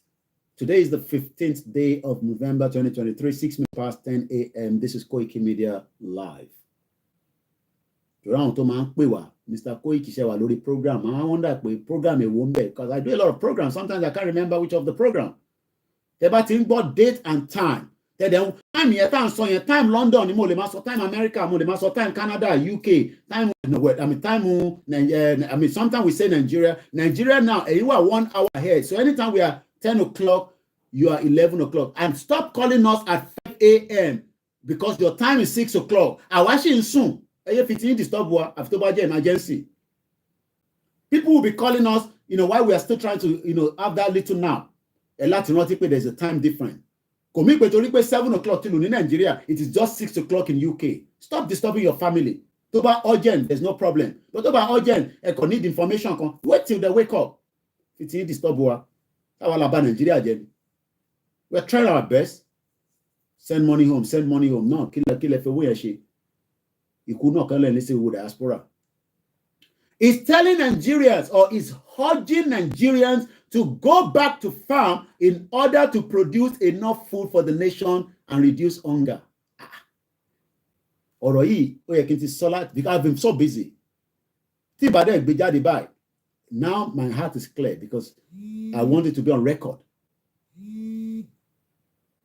Gbenga Daniel says you should go back to farm. And I'm asking which of the farm? Sure, Obasanjo farm. Lonika Pada saying because an Obasanjo farm is protected because it's a criminal as well. They're all criminals. They have their security. But I'm talking about the layman in Southeast, in Middle Belt, in Port Harcourt, in River State, even in Zamfara, where they are now have to harvest their farm produce because of the Bororo terrorists.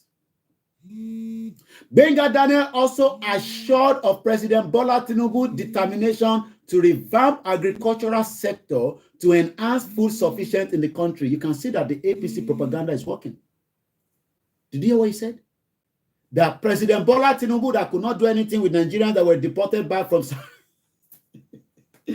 imagine deporting people from Saudi Arabia, holy land. Unbelievable. Nigeria is dead. 177 Nigerians were not allowed to enter Saudi Arabia on Sunday. They returned them back to Nigeria. At least they saw the airport. Hopefully they allowed them to come out of the airport, sit them down, but they'll probably be looking outside, and then they put them back in the plane. And at least they went to Saudi Arabia. I don't know what went wrong. It just shows that there's a problem with that country. A country that took 264 passengers from Nigeria. The Saudi gave the visa. They checked them in. They boarded. They went, they flew, got to Saudi Arabia. And then they said, no, you're not coming in until the ambassador or whatever in Saudi Arabia intervened, allow some few of them to get in, and they return back 177. I don't know. Gbenga Daniel is now saying that he's very confident. I don't know. I am not in their government. I am not part of APC. I am just a journalist, an activist, a self-determination campaigner under the leadership of Professor Banji Akintoye.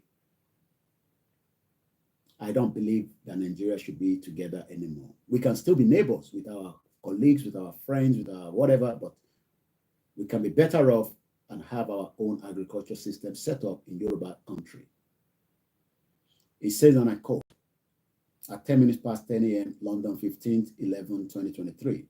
Gbenga Daniel also assured of President Bola Tinubu's determination to revamp the agricultural sector to enhance food sufficiency in the country. Yes, we need a lot of food so that poverty can reduce. Remember that the same poverty is what Zulum said that Nigeria will be wiped off the map, because our the IDP camp doesn't have food. And Boko Haram is taking advantage of that. ISIS is taking advantage of that. They are going into the IDP and they are recruiting the younger ones that will then wipe off Nigeria. I never said so. It is your governor Zulum that said so. Zulum said, and I quote, that Nigeria will be wiped off the map. And I don't want Nigeria to be wiped off before we go. So we would rather go, because by the time they wipe Nigeria off, this was on Channels Television, I'll remind you all the time, on the 30th of October 2023 on Channels Television. Boko Haram, continue to say how they play. I know some of you, they like that word, they play, they joke, they joke. The only thing that can wipe me out of the map from here is when they go into World War III, because I don't know what is going to happen, especially with Putin, America, nuclear weapon. But apart from that, but maybe Boko Haram go wipe this country. According to Zulum, Boko Haram will wipe Nigeria off the map. Zulum raises alarm about insurgency. We have to stop the younger ones from being recruited. Imagine UK need Bokin Alaja Irat. Yadada, Modetiro Woni, and we are Tony Koiki, Woman Bounce or Gokon, Washa Mabashelo, my educate Wallo, Awade Mashikini, Amasheto. I remember this, our mother went to protest when Sanwo-Olu came. You know what Sanwo-Olu said to the mother? Can you imagine?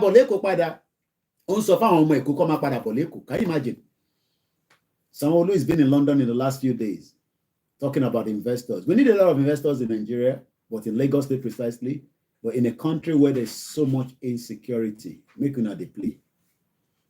Nobody would put their money where there is no security.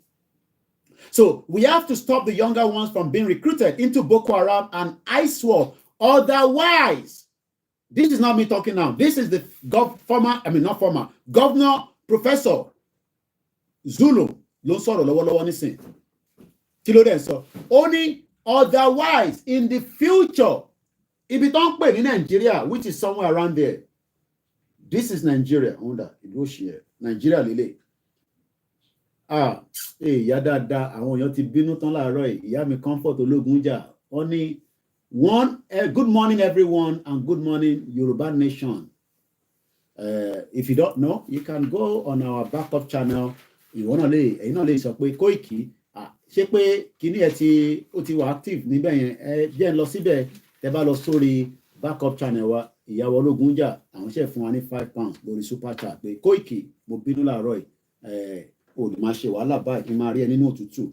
These are our mothers that are walking by. Ebi mo ṣe jẹ turkey orí ẹ mo ti fi ṣe presentation mo ṣe jẹ turkey orí ẹ ni. So ẹ ṣe gan ni. So tẹ́yìn náà bá fẹ́ fún wa ní kankan tẹ́ bá ti lọ sórí the backup channel yẹn ẹ lè gbọ́n wọ́sàwò níbẹ̀ a máa ń gba sàárà ní bíbá ẹ ṣe gan ni ìyá mi comfort ológun jà. You can also be a member, so tẹ́ bá lọ sórí but ẹ lè ṣe lórí Koikimedia because wọ́n ti oyè yín láti April wọ́n ti block yẹn dànù but ó dà pé mo rí pé ti backup channel wa ìyẹn ti ń ṣiṣẹ́ so ẹ lè migrate lọ síbẹ̀ máa share link yẹn pẹ̀lú yín. So in tí mo fẹ́ fàyàn bẹ́ẹ̀ ni pé kí ló dé tí Zulum ṣe ń sọ pé Nigeria may be wiped off of the map ṣe mọ̀ pé it's because of hunger ọ̀rọ̀ ibi náà ni. So Gbenga Daniel is right to say that we should go back to farm, but I'm asking Nigerians today, Gbenga Daniel, are you sure that we can go back to farm without proper security? Remember, Gbenga Daniel doesn't know anything about politics before. They just bring him to Nigeria to be Ogun State. All of more politics Ogun State, but more politics. But what I'm saying this morning is, as much as sometimes we get very our utterances might be like, boys, you be sort of vibe. It's because we are worried. We are worried because Zulum knows we are going to be wiped off of the map. I don't want to be wiped off of the map. Why should we sit back and allow Fulani, allow Boko Haram and ISWAP? I'm very careful with my with my words because these social media, they are now, if you say that word F all the time, they start locking it. So we are trying not to use it anymore. So about things like Bororo ti yé. And when we say support, it is support. Tẹ́ bá gbọ́ wọlé link tí wọ́n ṣe fi sórí channel yẹn nísìn, ìyẹn YouTube wa tó ń ràn lọ́wọ́lọ́wọ́ nísìn. Tẹ́ bá ti gbọ́ wọlé, á gbé lọ síbì kan. Support wa. Support wa. We are very, very important. We love you all and we appreciate the prayers that you are doing for us. Lánàá nísìn mo wà ní Central London. Ẹ̀wọ̀ ẹ̀gbọ́n yẹn tó wá bá mi. Ó lè fọwọ́ gbá mi lórí pé ṣé wọ́n lọ ń pè ní Koiki ọmọ àkẹ́. Ìwọ lọ ń disturb gbogbo social media. But ono ṣe ń lọ sí lane. He's an engineer. Ẹ ti wo lórí fídíò tá ṣe lánàá. So kí ló dé tí Zulum ṣe ń complain? Backup channel wa ẹ dẹ̀ bá lọ máa fi details yẹn náà sínú WD76 yẹn náà. Bẹ́ẹ̀ ṣe ń bá wa fi sórí Koikimedia ẹ bá máa fi sí. That's why we are running the 2 channels simultaneously and we appreciate every one of you. Ẹ̀gbọ́n mi Ìjáyà ó tójọ́ mẹ́ta. I was a little bit worried I didn't see you. Because sometimes for whatever reason, sometimes we can be doing nothing, but it's good to see you back. You say Nigeria cannot work guarantee without carry public interest along. So Gbenga Daniel has a good initiative, but the question is wọ́n provide the enabling environment for that? Kí ló ń pè ní enabling environment? Mo kí ya bàbá mi Adumati ẹ má bínú, màá pè yín ó yẹ ká ti sọ̀rọ̀. Mo kí gbogbo ẹni tó kù náà, màá kí gbogbo yín ká tó lọ. The enabling environment means that kò jẹ́ ká máa worry pé anywhere tó bá ti fẹ́ ṣe ẹ mọ̀ pé MK Abiola nígbà tó wà láyé ó lọ invest gan sí farming ní north. I don't know why he didn't invest so much in ilẹ̀ Yorùbá tó yẹ pé north ló gbé lọ. Bóyá torí pé ó ti ní agenda pé ó máa di president. Ẹ mọ̀ pé politicians they think 300 times ahead so that kó lè fi sọ pé òun love wọn ó kọ́ mọ́ṣáláṣí síbẹ̀ rẹpẹtẹ kò ń ṣe pé kò ṣe sọ́dọ̀ wa náà. But what I'm saying is that ìjẹ́ Gbenga Daniel gan set of system nígbà tó wà ní government ní 2003-11 pé tóun náà máa fi wà ṣe governor kí gbogbo Ogun State kó jẹ́ the food basket of Yorùbá land. Ìjẹ́ òun ṣe yẹn tó ṣe wà ń sọ nísìn pé Tinubu ń kọ́ o but Zulum ń jẹ́ kó yé wa Borno State Governor Professor Babagana Zulum has raised the alarm that Boko Haram tá à ń pariwo ẹ̀ lójoojúmọ́ yìí táwọn ọmọ Nàìjíríà táwọn tẹ̀ ń bú wa mọ tó ń pè ní Boko Haram àti ISWAP ẹjẹ àgbọn kan tí Zulum sọ ó ní Boko Haram insurgency is threatening ṣe rí ọ̀rọ̀ yẹn threatening ó yẹ kí máa elaborate ju bí ṣe ń sọ yìí lọ. Don't threaten anybody. Lè rí tá à ń threaten anybody gbogbo à ń bú wọn yẹn normal ni we don't threaten ìyẹn là ṣe sọ pé he don read somebody say tó bá ń sọ pé threatening the word threatening is a very very ọ̀rọ̀ tó lágbára ni èmi lọ báwo lọ ṣe lè sọ ní Yorùbá náà threatening kí ni Yorùbá threatening Ṣé mi náà ló ń I don't know, but I'm sure you understand what I'm saying. Ó wá ní àwọn organization kan, kò ń ṣe organization United Nations, kò ń ṣe WHO, ṣẹ̀rù bà wọ́n, ẹ ṣe gan ni. Kò ń ṣe ìdúnkokò, ó ṣe gan must be, òun náà ti gbọ́ Yorùbá dáadáa, ó dẹ̀ ti pẹ́ ní Benin, ó ti jẹ gbogbo túwó jẹ nǹkan kan níbẹ̀. Ìdákúkú, so people are giving. So what Professor Babagana Zulum is telling us, kò ń ṣe tẹ́ ẹ ká máa fi ṣeré rárá o. It is something that we must put at the back of our mind pé in tó sọ yẹn kò ń ṣe pé ń parọ́. The evidence is there. We have so many IDP camps that government ti lose control. Ó ti wà lọ́wọ́ àwọn Boko Haram àti ISWAP. Ó wá ń jẹ́ kó yé wa pé Boko Haram insurgency is threatening to consume. Gbogbo wa láti gbọ́ ìtàn Jonah wọnú ẹja, ó swallow ẹ̀. Ṣé ẹ fẹ́ jẹ́ kí a máa sùn ká jókòó so that nítorí pé o like Koikimedia, nítorí pé òun ló push Ìgbòho, o mọ̀ pé bèbí ní Ìgbòho, òun ló ti sínú inú journey tó wáyé. So ká wá dákẹ́, kí Yèyé Dára dákẹ́, kí Yorùbá World Media dákẹ́, kí Bàbá Èkìtì dákẹ́, kí Masbi dákẹ́, ẹ̀yin tẹ́ ń gbọ́ wa náà kẹ́ dákẹ́, ẹ̀yin tẹ́ jẹ́ mọ́ APC náà, ṣé ẹ mọ̀ pé wọ́n náà fẹ́ consume gbogbo wa ni? Tá bá ti consume wa kò sí APC mọ́ nìyẹn, kò sẹ́gbẹ́ mọ́ nìyẹn, because tí Boko Haram bá ti attack Lagos State, that is the end of Nigeria. Ẹ̀yin ọmọ àlè ẹ̀ ń point sáwọn àwọn ọmọ Igbo, but èèyàn sọ fún wa pé wọ́n fẹ́ consume wa. Òmò tó ń pè ní consume ni, tó bá ti consume gbogbo wa, that is the end of Nigeria. Ó ní wọ́n máa wipe wa off. That means pé agenda tó ti ń sọ yẹn tipẹ́tipẹ́ yẹn, probability ẹ̀ pé òun náà ti ní intellect ló ṣe ń wọ̀n àwa Yorùbá àtàwọn ẹ̀yà tó kù pé ẹ má jókòó, ẹ jẹ́ kí a fi oúnjẹ ká fi support àwọn tó wà ní IDP camp, which Gbenga Daniel is right, but ǹjẹ́ wọ́n make ìyá mi Irat Alájà ní threatening means ìdáyàjá wọn ènìyàn, ìdáyàjá ènìyàn. And I'm asking again, should we sit back and do nothing so that nítorí pé a fẹ́ please the politician, so that kì má bú politician, kì má sọ̀rọ̀ sí wọn, so kọ́ consume gbogbo wa, tó bá ti consume gbogbo wa, then kò sí nǹkan kan tó ń jẹ́ Yorùbá mọ́ nìyẹn. Okay, agree, Igbo fẹ́ consume wa, ẹ má ẹ̀kọ́ consume wa, tó bá gbé yẹn lẹ́fẹ́, ẹ má tí wá jẹ́ ká tún jẹ́ kí Boko Haram consume wa. That means we have two people that want to consume us. Ẹ ti jẹ́ ká kúkú wá gba ilẹ̀ wa padà. Káwa àdó ajẹ́ báwa la máa protect consumer tó fẹ́ consume wa yẹn, kọ́ má consume wa.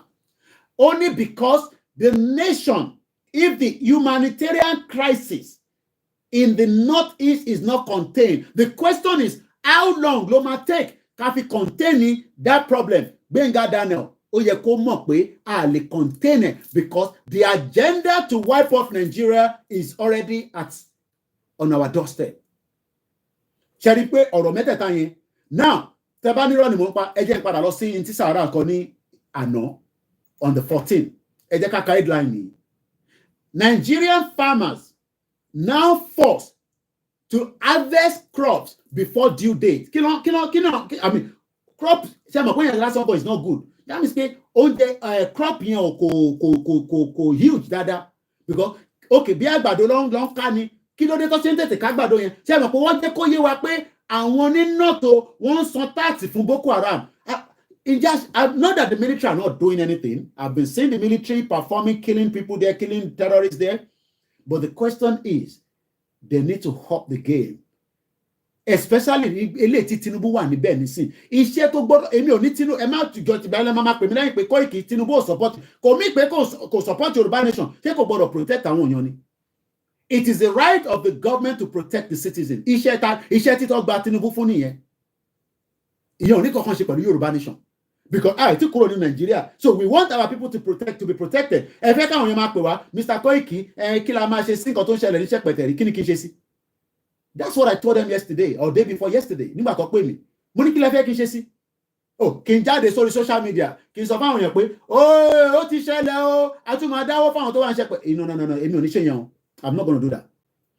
Tó bá ti attack yín, tẹ́ bá mọ̀ pé ẹ lè defend ara yín, then ẹ lọ bá politicians yìí, Gbenga Daniel ara politicians yìí ni, Ṣèyí Mákindé governor yìí ni, Dàpọ̀ Abíọ́dún governor yìí ni, Akérédolú ìyẹn kúkú ti wà ní Ìbàdàn kò lọ sí Oǹdó mọ́. Ìyá mi comfort àmọ́ kí ló ṣẹlẹ̀, kí ló dé tí Akérédolú padà lọ sí Oǹdó, only God knows. Ó ní àyà òun ń já, wọ́n ti fògùn sí government house, wọ́n fi ògùn lera wọn kiri, àwọn bomb bastard. Ògùn tẹ́ ká fi na Fúlàní kí Fúlàní kúrò nígbó wa, kò dẹ́ ṣe pé kó kúrò ní Oǹdó kó lọ sí Ọ̀yọ́ kó lọ sí Ògùn state. We gotta push them away. I think it is high time that our governor ban gbogbo màálù tó ń run ní Nàìjíríà ní southwest. I think it's the high time because màálù yìí gangan ló ń dá wàhálà sílẹ̀.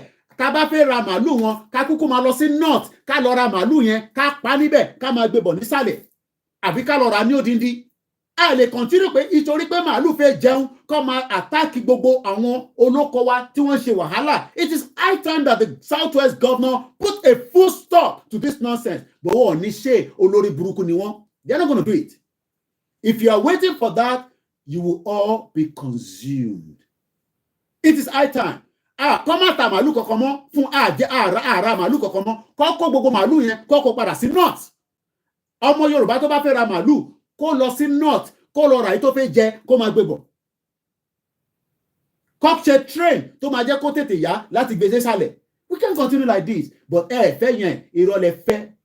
Ìrọ̀lẹ́ ń pa fúnra yín ẹ̀yọ́ ọmọ Yorùbá. Àwa náà là ń jẹ màálù tó fi ṣe jàǹbá fún farm wide. Ṣé mọ̀ pé yẹn lásán gan sẹ̀ tó bá jẹ́ pé gbogbo ọmọ Yorùbá adúró tán dáadáa ni ó jẹ́ ká kọ́kọ́ ṣe kí ni ká tó ń pè ní a total ban on the màálù ká má jẹ màálù kankan mọ́. But ní fẹ́ yẹn.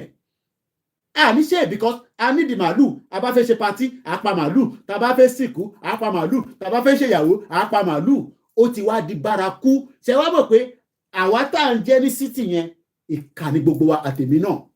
We are all wicked because àwọn tí wọ́n ń jẹ màálù yẹn àwa ni à ń sọ fún Fúlàní pé kó máa rape àwọn èèyàn wa ní inú oko lọ́hùn. We are the wicked people including myself. Àwa gangan ni wicked people. Àwa tí a pera wa ní ọ̀jọ̀gbọ́n tẹ́ a ti ní sense. Àwa ni à ń fún àwọn Fúlàní láyè. Mo fi máa pe word Fúlàní yẹn. Àwa là ń fún àwọn Bororo láyè láti máa continue láti máa rape àwọn ìyá wa nínú oko. Torí pé tá a bá ti sọ pé a total ban lórí màálù ní southwest then wọ́n máa move màálù wọn kúrò lórí gbogbo ilẹ̀ wa. Ọba tó bá dẹ̀ ní màálù náà kó move jáde. But àwa gangan ni the wicked people. Àwa ni now because ṣe máa sọ fáwọn ẹ̀ pé kó má ṣe kó mọ tó fi pa màálù. So we are the one. Àwa gangan àwa là ń fund the terrorism. Àwa Yorùbá là ń fund the terrorism by buying that nonsense cow. Fídíò kan wà lórí fóònù mi. Ìmọ̀ fi sórí status mi. Màálù tá à ń jẹ tó ń gègì fún láì ṣọ́bìnrin. Ẹ máa tanra yín. Tásìkò bá tó, we will all learn. Àwa táwa lábúrọ̀dù náà sanwó màálù o. Tá máa ní màálù mélòó ló fẹ́ rà, màálù méjì, èmi ò lówó méjì, màá fún ilé ẹyọ kan. Àwa gangan là ń fund. Bá ṣe ń fund pẹ̀lú dọ́là. Àwa la máa lọ́lé. Àwọn èèyàn tí èmi ò ní kí èèyàn kan máa lọ́lé, kí èèyàn kan máa kóòtù mi pé Koiki wọ́n ló ní ká máa lọ́lé, bọ́yìnkẹ́ máa lọ́lé, bọ́yìnkẹ́ lọ́lé. Àwa náà la máa gbé pounds lọ sílé àti dọ́là. Along exchange pẹ̀lú àwọn terrorists. Àwa là ń ṣe wàhálà nínú òtútù, nínú òrùn, business, tá à ń ṣe this, tá à ń ṣe that. Àwa gbé owó wa, a lọ ń support àwọn terrorists. Because as far as I'm concerned, owó ó yẹ kí wọ́n lè ṣe owó nínú báńkì ni. And I think that is what Tinubu wants to do. How is going to do that without stepping stone on these jihadists? Because àwa náà là ń support wọn. Àwa gangan ni, èmi náà wà ń bẹ̀. We are all included.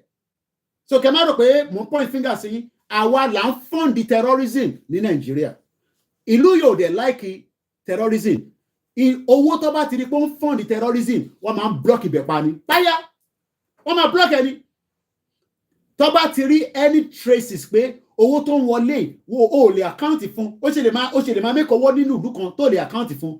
Àwa wá ń fund àwọn tó wà ní ojú ẹlẹ́gba, tó wà ní Oǹdó, tó wà ní gbogbo border, tó dúró sí border wa, àwa ní àtúmọ̀ àwa good rate. Èmi náà ti lọ bẹ́ẹ̀ náà nínú oró àyà mi tẹ̀ máa ń já. Àwọn family ní wọn ni kò sí nǹkan kan níbí báyìí, kò dẹ̀ ṣe iye tó fẹ́ ṣẹ́ níbẹ̀ tán níṣẹ́. Àwa là ń fund terrorism. It is high time that we start rethinking. It is high time that we start rethinking. For now, Tinubu should do something. lórí ọ̀rọ̀ àdánṣẹ́ dọ́là pẹ̀lú àwọn Haúsá àṣẹ dọ́là mú lọ́dọ̀ wọn. Àbókí come to my house gbogbo yẹn náà terrorism ni. O kò jẹ́ big man ni ló ṣe ní kó wá ṣe nínú ilé ẹ̀. Mo mọ àwọn nǹkan tó máa ń ṣe bẹ́ẹ̀. Tó bá pe àwọn èèyàn wọ́n máa wá ṣe nínú ilé ẹ̀ fún ẹ. Tó bá fẹ́ ṣe 2 billion mo mọ bọ̀bọ̀ kan á ṣe fún ẹ. Wàláì tàláì. Tó bá fẹ́ ṣe 2 billion naira lẹ́nìí á ṣe fún ẹ lórí ìjókòó. Owó burúkú wà lọ́wọ́ wọn. Àwa là ń fọ́ndẹ̀. Àwa là ń fọ́ndẹ̀. And it is high time that we wake up from our slumber. Mo ní sọ jù bẹ́ẹ̀ lọ láàárọ̀ ẹ̀. Ọlá mi Koiki mo jẹ́. Ẹ mọ̀ pé ní Wednesday mo fi burn energy mi. Mo ṣì ń padà bọ̀ nírọ̀lẹ́. Mo dẹ̀ máa join studio láìpẹ́. Mo wá ṣe kí ni? Mo kí gbogbo ẹ̀yin olólùfẹ́ wa. Gbenga Daniel. Ó ní ẹjẹ́ nǹkan ká report ti Sahara rẹ̀ tán. Sahara reporter gathered the farmers and residents of Dungu Mazu community tí mo ní débẹ̀ tí máa fi kú. So kí ni mo fẹ́ kí Zamfara mo lè má débẹ̀. Mo lè má dé Sokoto, mo lè má dé Kano, mo lè má dé ilẹ̀ Igbo. Why then tó jẹ́ pé ilẹ̀ Yorùbá gan mo ti dé gbogbo ilẹ̀ Yorùbá tán. We have 191 local government. Mo lè ṣe tó bá jẹ́ pé content lẹ fẹ́ ṣe ni. Ẹ jẹ́ àgbà Yorùbá country tó ní security. Tẹ máa lọ sínú farm, tẹ máa ṣe content yín, tẹ máa ṣe business yín, ká dẹ̀ máa make owó lórí ẹ̀. Some of you will never go to the north. We agree some of you have visited it, some of you have schooled there. But when we move out of Nigeria, or even as we treat right now, how many of you will go to north? Be a few of us. Blame àwọn tó ń gbé lọ́hùn torí ibẹ̀ lọ bí yín sí kò sí nǹkan tá lè ṣe sí. But we are saying that this is the high time that we start thinking of the future of the Yoruba people. Mo sọ fún yín pé tí Tinubu bá máa fi ṣe tán, tí ẹ bá rí ẹni tẹ́ ń fẹ́ ẹ̀yin the other ones. Wàhálà ẹ̀ ó máa pọ̀ gan-an. Tinubu calm down ló wà báyìí nísìn. 1 year tí Tinubu ti tán, as far as I'm concerned, ó ti lo 1 year already báyìí. Tó mẹ́ẹ̀ máa dé láìpẹ́ yìí. 1 year ti tán, 2 years, 3 years, á tún padà wá, tẹ bá fún un sí. But let us remember that the terrorists are not going anywhere. Terrorists ò kí ń lọ bọ̀rọ̀. So farmers in some communities in Zamfara State, northwest Nigeria, have resorted to harvesting their produce before the due time, owing to persistent cattle invasion by armed herders on their farmland. Kò sí nǹkan tó ń jẹ́ armed herders. Gbogbo ilé tí ṣòwò rẹ̀ sọ yìí. Sahara reporter gathered that farmers and residents of Dungu, Muzu community and other neighborhoods in the Subawu local government area of Katsina had been enduring this without any help from police and security operative agency. Àwọn sọ nísìnyí pé a ti ní ẹgbẹ́ tó kún inspector general of police. Ó yẹ kí ọlọ́pàá kó ní bàbá ìbọn tó máa fi pa tó máa fi neutralize the Fulani. Àbí tó máa fi neutralize the Boko Haram terrorists. I try not to use the Fulani anymore. It might take some time. We expect the chief of staff. Ṣé bọ́n mọ Yorùbá lánàá wà ń bẹ̀? Àwọn Àmọ̀tẹ́kùn fẹ́ ṣiṣẹ́. Ọlọ́dẹ fẹ́ ṣiṣẹ́. Gbogbo wọn lọ fẹ́ ṣiṣẹ́. But wọn ò ní support. Wọn ò dẹ̀ ní full training. Àwọn tá a dẹ̀ ń bá deal yìí. Àwọn ọ̀pọ̀ anything. They are ready to die. And I'm not joking. Ẹni tó fẹ́ kú yàtọ̀ sẹ́ni tó fẹ́ kú. Àwa ò fẹ́ kú. Ọlọ́run dẹ̀ ń jẹ́ akú. But àwọn tá à ń bá fight, they are very wicked. So I pray that things will resolve with Bola Tinubu telling us to go to farm and Gbenga Daniel with that nonsense. Don't say we should go to farm and all that. I know he's telling lies. He spoke at the flag off of a training program for rice farmers that was held on Monday at Asoludero Court, Shagamu, Ogun State. Then he went further. The senator disclosed that Tinubu administration is committed to making Nigeria one of the top rice producers across the globe. I pray and I wish they do so. But in comment kan nígbà tí mo ń ka Lagos show tó wá ṣe ní London, ìyàn kan ní Sanwó-Olú òun ló ń ṣe show ní London, rice flagship tó wá ṣe pẹ̀lú Buhari ní Ìkòròdú kò ṣiṣẹ́, wọ́n ní kò sí títì. Ṣé àwọn governors ìṣọ́ serious ṣá? Ìtẹ̀ bá fẹ́ ṣe ẹ ṣe délẹ̀ káwọn aráàlú rí resolve so that rice, yes, I mean àwa náà ń jẹ rice tó pọ̀ nílùú yìí. Rice ni one of the lẹ́yìn Indomie táwọn èèyàn máa ń jẹ àti rice.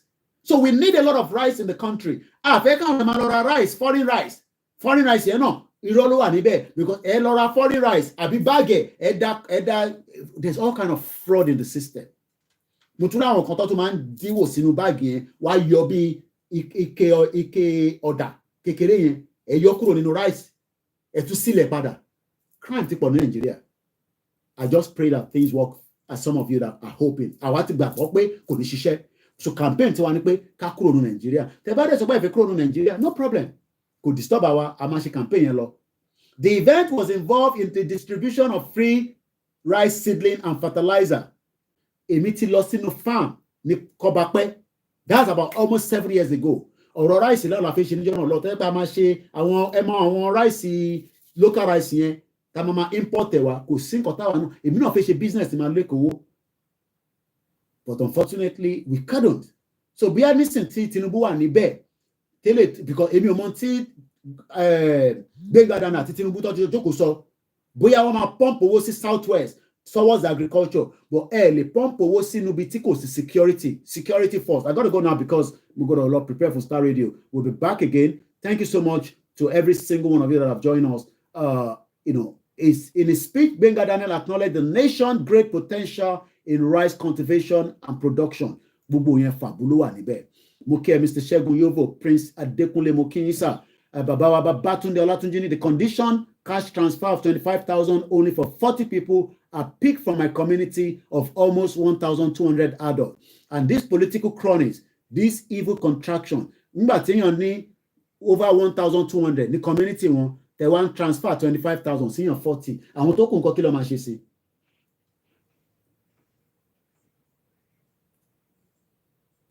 Afis Adebanjo mo kí Yekini Mustapha gbogbo òkè ògùn mo kí ẹ kú Ọlọ́run bá ń dúró tì ní gbogbo bẹ̀yẹn ọkọ ayọ̀ Afọláyan mo kí ẹ mbẹ̀ bàbá wa Agbẹ́gilérè Owólabí mo kí sà Mr. Deyemo Adédèjì Ifá ṣeun Ifá máa ṣeun ní gbogbo gbà ni tí Ọlọ́run ní Paul ní in fact they told us that by next year farmers should prepare for 10,000 naira increase over the previous 20,000 per acre. That's a lot of money. Here in my local area, we plot 1 acre of land for 20,000 naira, while the pesticide chemicals are 5,500 naira, 4,800 naira, 8,000 respectively. So farming is not even for poor people, and it shouldn't be like that. Oh, yeah, government must subsidize farmers. My bigger concern is we people that are governing are not yet serious with our lives. How on earth should we keep believing those people who are ruling us with hot iron? Ẹ jẹ́ ká lọ, mo kí bàbá Babátúndé Ọlátúnjí, mo lọ bẹ́ẹ̀ mo kẹ́yìn tẹ́wà lórí Mixella. Ògúnmọ́lá Abíọ́dún ní Gbenga Daniel is just running his mouth. Alao Baba ní Gbenga Daniel was the father of the bad guys in Ogun State. Mo gbọ́ bẹ́ẹ̀ náà. I've listened to Mayegun so many times. Involved with a lot of cultism. Man thank you Gbenga Daniel. He trained them and gave them weapons. Alao Baba says, I was at Lafenwa area of Ogun State when Gbenga Daniel was the governor of Ogun State. I saw one aged woman raining curse on Gbenga Daniel. I fear. Also, anybody that attacks you on comment section is a political dogs. Trust me, most of them never chop their breakfast. Hot these days. Thank you so much. Gbenga Daniel need to start to explain the money he stole from Ogun State Treasury. So I want to know Gbenga Daniel. Let's go to the next platform before we start winding down and appreciate many of them. Mokiyawa Morena Onifade. Baba Samson Adekunle, Yoruba Nation is the best. God last brow. Good morning to you as well. Just reason I do my exchange from here in London at my desk. Omobolaji Abdullah, good morning to you as well. Moki Sonki, Moki Alajaira, Moki Bubu, Nigerian Muslim Association of UK, Moki Bubu in KICC, all the Christians, Yami Olajumake, Moki Ekabo. Karen we Abiodun, my brother, good morning. Baba Olua Folabi Sheun, thank you so much. Also for reminding me that I did Kapasa and Ibobotimo Wodori Neduye. Very good program. I did watch. Owo Fawolabi Adeni Mokinyi, Alaji Destiny Mokinyi, Mokinyi on TikTok. Babumi. Nigeria isn't designed to work. Definitely, it is never going to work. We don't have to agree together. I mean, some of you don't want it to break, just break. But definitely, there must be a way for it to wind down. We don't have to go into the war. So we don't need to, exchange bullets. Good morning to those of you, our Biafra on the Twitter space. Biora, Emmanuel, Chief OK, Don, Oyelo, mostly now, we are used to attack on the social media. I've been on the social media very long time, so I don't care. I'm a public figure, so that's the job that we decided to do. And Koiki, that the Freeze get Romanian passport through his mother, but without Romanian passport, Osha said she was London. Thank you so much. Mokiyawa Gbenga, I got to speak to her. Kolon Foriji, her mother died. Some of you don't know. That's why she hasn't been on the platform. And they are preparing for the burial of the mother. Kolon Foriji Oku. Moki Egbon Heritage. Moki Ubama Media as well. Ama BTC, thank you so much, Yoruba Nation. Nuruddin Ajani, Moki Uba Itawa, Ni Oke Ogun. Kolon Kodroti, Moki Alada Oge, Alaga Oge, Moki Ekwa Droti, Oloye Gbowo, Moki Lanre Lamina. Moki anything Baba Daruko, Pastor Mo Moki GR1, Ayore Moki, and those silent listeners, our doctors, and those our elite that are listening to us. Put a Moki Egbomigan Daily Mamadu, Mokoriko Ata Deleke, Padi Gidi Minuan. They keep moving every now and then. I greet you, Mr. Koiki, all the way from Badagry, Moki Wentawani Badagry. Point of no return. Very serious place. GD, too much laughing there. And I think that's about it. I gotta go now. I think I haven't picked people from Koikimedia so that come on the Koiki. I know there will be by now. Ganelo Ede Muki. If I will mention your name, must be Mutike, Yana Bossede, Aziz, or Lorieto, Silorito, Mama Kenny, Adenia Kemoki. Let's remain patient. Muki went to Lagos Island. Thank you so much, those of you on the TikTok. Somebody say, I am not attacking. The truth is, Ash, please encourage unity, not hate. Well, which unity? There can never be unity in Nigeria, so I don't understand what you mean by, even if you attack me, who cares? If you like, attack me. If you attack me, I attack you back. So, Babu Bababi, Mabu Babe, Mabu Yegons, and Aran Sile. Which unity? We can never have unity in Nigeria, so stop wasting your time,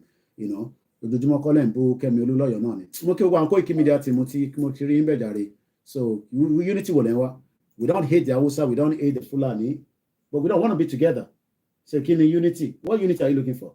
It's very unity. And some of you can even put your real name on the social media. Don't bastard. Ismail Ajadi, Moki went to Libya, Ajadi. Idiroko, Moki Oluwa Damilare, Moki Yamilan Comfort Ologunja. And look about she, our super chat. Koiki, Orakimori signal. Mama friend Lowen. Kunle Bakers, Moki, Bubu Bitolukalukuawa, or Beledumarawa, Oladimeji Ajibola Moki, Yami, Grandma Moki.